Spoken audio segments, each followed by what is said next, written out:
Эгер сиз чыркыраган чындыкты, жүрөккө жакын эмоцияны уккуңуз келсе, биздин модераторго жазылыңыз. Зулпиев, Канат Керезбековдор падышачылык мыйзам долбоорунун авторлорубу. Ушундай маалыматтар желдей тарады. Бакиевден калган юристтер Зулпиев, Кыргыз Республикасынын Жогорку Кеңешинин депутаты Канат Керезбековдордун ысымдары учурдагы баш мыйзамдын долбоорунун жасалышынын башында турушу мүмкүн. Анткени алар иштеп кеткен. Ушундай тарихтеги баш мыйзам долбоору Бакиев тушунда жазылган. Андан бери жылдар өткөндүгү белгиленип, бул долбоор күчөтүлгөн. Мында бардык бийлик президенттикке өтүп, 2 мүнөт шайланганга укук берилген.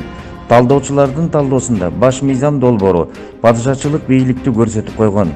30 жыл мурунку мыйзам долбоору Зулпиев, Керезбековдордун долбоорлору кайра артка кайтып келе жатат. Эгерде бул ишке ашса, диктаторлук бийлик келет дегендер да арбын. Топоева Ставинская ставкасы барбы? Кыргыз Республикасынын өкмөтүнүн алдындагы Кыргызтест ишканасы мамлекеттик тил боюнча мамлекеттик чиновниктерден сынак алат. Кыргыз тил сынагы окуу, угуу, жазуу, сүйлөө, лексика, грамматика сынагынан өткөрүлөт.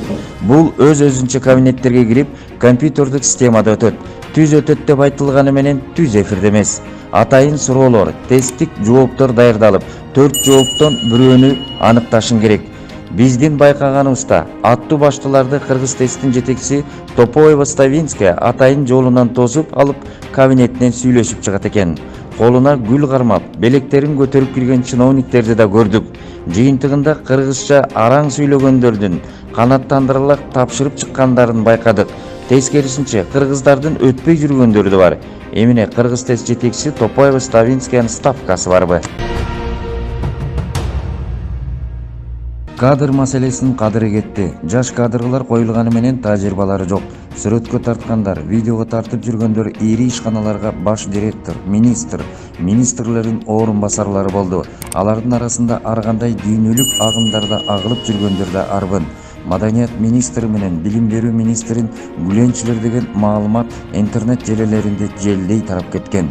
Жакында дагы бир дайындалган АВИдин чиновниги жаңы жазылган баш мыйзам долбоорунан светтик өлкө дегенди алып салуусун талап кылды.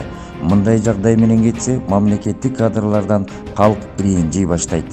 Курултайга келип туруп, мага окшогон кыздар жолук салынбайм деп чекчей эркектер менен талашканы туура эмес, үйдө туруш керек. Кыргызда ушундай салт болгондо макал лакабын айтып, тарыхый мисалдарын келтирип туруп чечим чыгарып берип койсо, ошондой закон кабыл алынып, силерди мисалы үйдө отурсун деп чечим чыгарып койсо, биз конституциядан ушуну четтеп кеткенге, буйтап кеткенге мындай жол ачып берип коюп атабыз да. Каада салт, нарк насыл деген бар, бирок ал юридикалык баалуулуктар, түшүнүктөрдө болуп так аныкталган эмес да, так аныкталган эмес. Ар кылымына жараша, заманына жараша ар кандай салт саналар болуп келген да. Анан биз кайсынысын алабыз?